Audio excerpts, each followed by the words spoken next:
What is a treaty land annuity? So if we think about what actually treaty land annuities are, they're provisions in the treaty that are directed at individuals and families. They're part of the whole treaty process when Canada was negotiating treaties with First Nations to make what is Canada now. And so obviously that involves ceding land or surrendering land on the part of the First Nations. So they were compensated for that to individuals and families for this loss of livelihood. And so you see that in these provisions, they're starting at $4, $5 per family of 5, which was an average size of a family. You look at now 2020, $5 a year is pittance. It's not very much at all. But if you look at it in the 19th century, in 19th century dollars, this is a substantial amount that could be used to supplement a family's income. So two important things is, one, this is the only treaty provision that's directed at individuals and families as opposed to the collective, like the other treaty benefits. And the other factor here is that for a couple of reasons, which we'll get into after, annuities were never increased or augmented or adjusted to match changing land values, changing purchasing power of that $5 or inflation over time. Why didn't the annuities increase? So, the question always comes to, why didn't the government increase the annuities over time? The scholarship now, if we look back at it, is showing that, at least on the First Nation side, the expectation was that, as land values, as economic development, as inflation increased in the area, that this kind of support would adjust over time. However, the government began to adopt quite early on a policy called nominalism, where the main concern was keeping costs down and reducing the Crown's liability.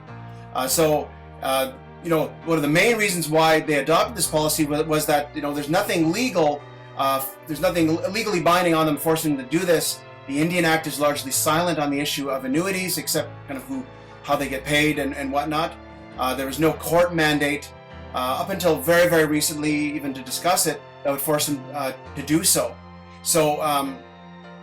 And then also you see that under the Indian Act, up until the 1950s, there was an amendment that prevented First Nations from raising money in order to hire lawyers to seek legal redress on an issue like this.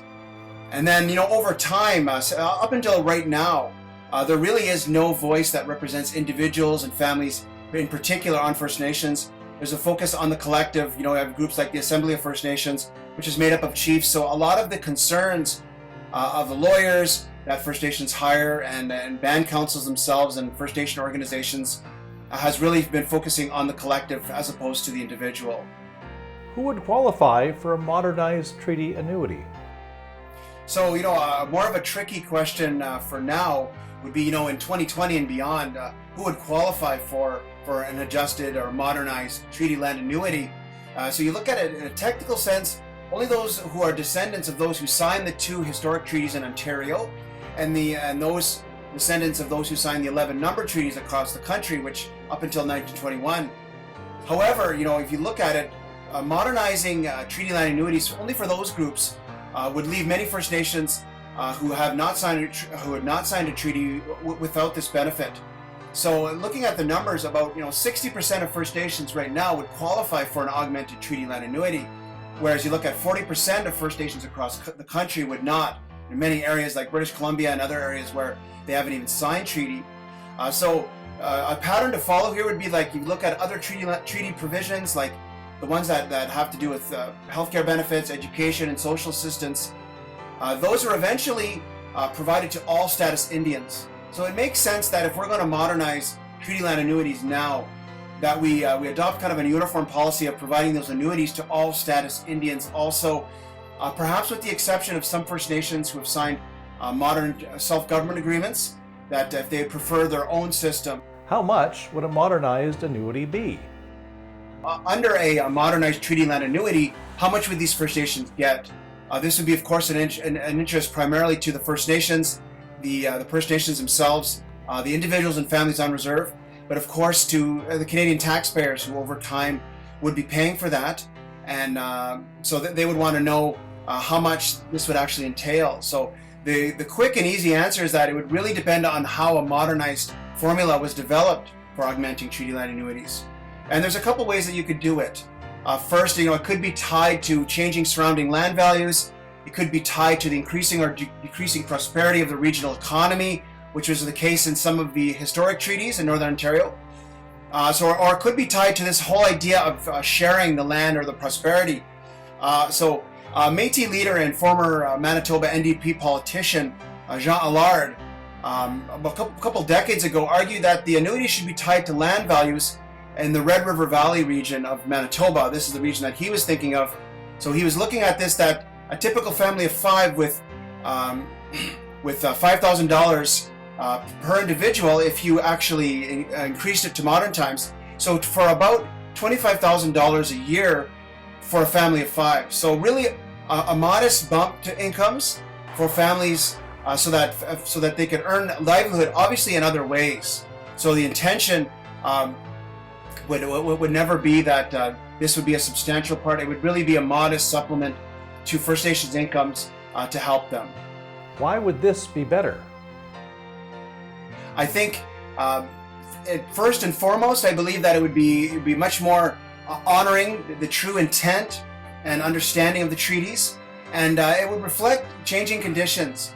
That obviously, as opposed to the idea of nominalism, $5 in 1850 should not be $5 in the same dollars in 2020. So it needs to reflect the times. It needs to reflect the changing economy, changing land values.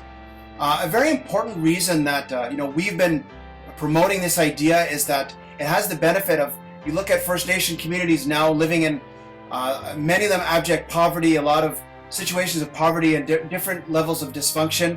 Augmenting salaries this way for every family, for individuals, would go a long way towards helping that.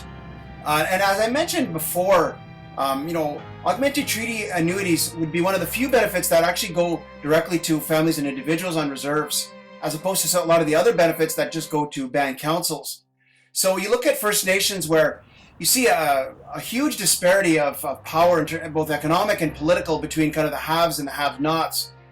And both, an augmented treaty benefit would definitely go a long way towards tilting power, both economic and political, more in favor of individuals and families for once, as opposed to band councils and the whole Indigenous Affairs, Indigenous Services Canada bureaucracy.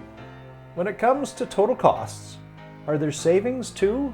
So following up on the previous question about cost, looking at it another way in terms of what actually would it cost taxpayers in terms of the public purse and public services. So this no doubt would increase the government's liability for Indigenous peoples in one sense. However, it's widely expected that over time, this kind of direct aid to families and individuals will help address poverty and deal with dysfunction in other areas, so that the intention would be that it would help address public spending in other areas, that it would actually reduce public spending, particularly social assistance type assistance in other areas, in a substantial way. We know that poverty in families, child poverty, is one of the main reasons that Indigenous children are going into the custody of Child and Family Services so often. So if we're helping provide family incomes to reduce that kind of level of child poverty, we're really hoping that would help reduce the whole cost of that Child and Family Services apparatus that is always present in First Nation communities. And so the other point that would be important to mention is that this whole policy of augmented treaty land annuities would have to involve continuing governance reform on Indigenous communities, reforms to the Indian Act that would help unshackle reserves economies, which would make up for any type of increased expenditure. So while we're increasing expenditure in one ways to individuals, we're trying to help First Nations get ahead and reduce their own liability to the Crown. So the idea would be this would be a system of revenue neutrality. Who would be opposed to this, and why? The first answer would be the Canadian government, the sitting government.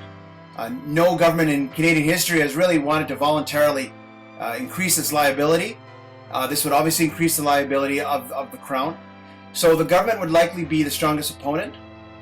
Generally, how things have gone, they would wait for the court to force them to do this. Also, of course, the Canadian taxpayer. anytime that there's an increased cost when they're looking at this, they see taxes at the end of that. But I think if the case could be made to the Canadian public that they could understand first the justice implications of this, of honoring the treaties, and also, how this could help with poverty and dysfunction on First Nations. If they could actually see that tangible benefit, they would see the benefits of augmenting the treaty benefits. Also, in terms of tilting the power structure in favor of individuals and families, I think that they would see that this would be a good reason to support this. Band councils have generally not really been interested in this benefit to individuals because it doesn't have to do with them, it doesn't have to do with the collective, it doesn't have to do with band councils. They would see that this would shift the tilt of the power away from them towards individuals and families.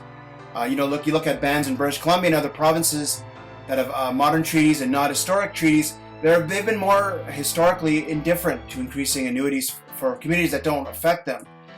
And lastly, you look at Indigenous organizations like the Assembly of First Nations and others that have really been uninterested in this whole issue of increasing annuities until now. So you look at the Assembly of First Nations, the AFN, it's made up of chiefs, and chiefs have all the power in these communities. So they might be not supportive of this as they would tilt power away from them and towards individuals and families. How do we move forward on this? So ideally, the sitting government should make this policy change, but absent a legal, so from the Indian Act or a court mandate to do this, the government would not do this. It would be quite unlikely to happen. So either a government member of parliament or a senator or either a senator on either the opposition or the government would need to introduce a private member's public bill to change government policy and force the government to adopt a national plan to implement it. So one of the things that would be really important is that we take this whole issue of the augmented benefit out of the hands of the Indigenous Services Canada bureaucracy or the band councils, and we empower the Canadian Revenue Agency to be able to provide this benefit to all those who are deemed eligible.